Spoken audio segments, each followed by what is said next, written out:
What's up guys, Fletcher Shryock here. I want to show you guys today the FAFO by Big Bite Baits that I helped design. I've loved flipping and pitching, done it for years. I love a lot of things about the different baits out there, but what I wanted to do was take all the key features from each bait, because there's always a part of a bait that I didn't necessarily like. So I tried to take and mix the best key features from each of the baits that are out there and put it all into one. That's when I designed the FAFO. There's multiple things that we're going to talk about that really break down why I designed this bait this way, so you can go flip around and find out yourself. Really what I try to do is just make a flipping bait that's kind of a hybrid of what's already out there that has its own unique twist. And one of the biggest things that I wanted a unique action in the fact that I didn't want my bait to have a ton of action, but I also didn't want it to be extremely stiff either.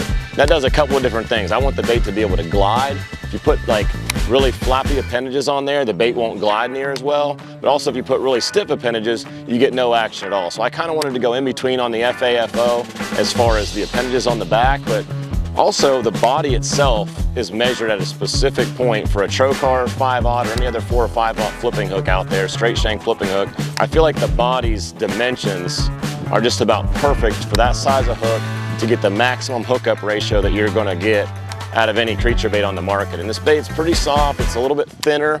I have a place in it where I actually flip the ribs around from some of the conventional baits out there. I flip the ribs around so that the hook point can hide up in the back side of the rib, if that makes sense, instead of on the flatter front side.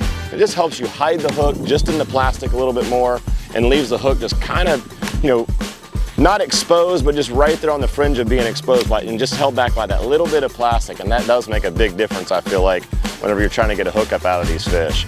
So as far as the best time of year to throw the FAFO or creature baits like this, man, you can throw a bait like this pretty well 365 days a year. You can throw it in the winter. It makes a great jig trailer on the back of a football jig, flipping jig, wobblehead jig, you know.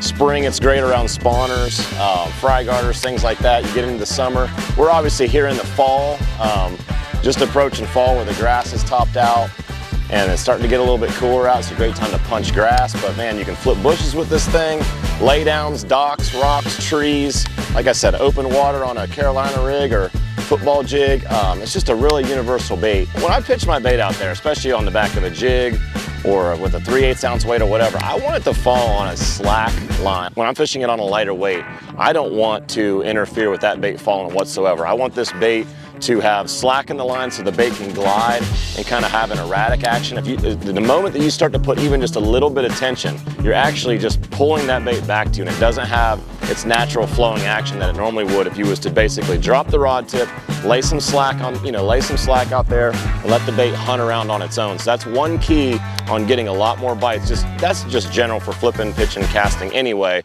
That's one thing that definitely helps the FAFO have more action, is letting it fall on that slack line. That way it can hunt and do its thing.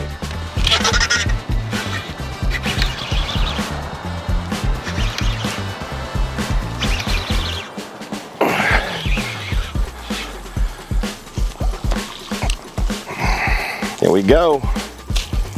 FAFO bass, see how dark it is? It's because she's been sunning right under that grass mat. And it would have been a 2-pounder, or a 1.5 pounds, whatever it was.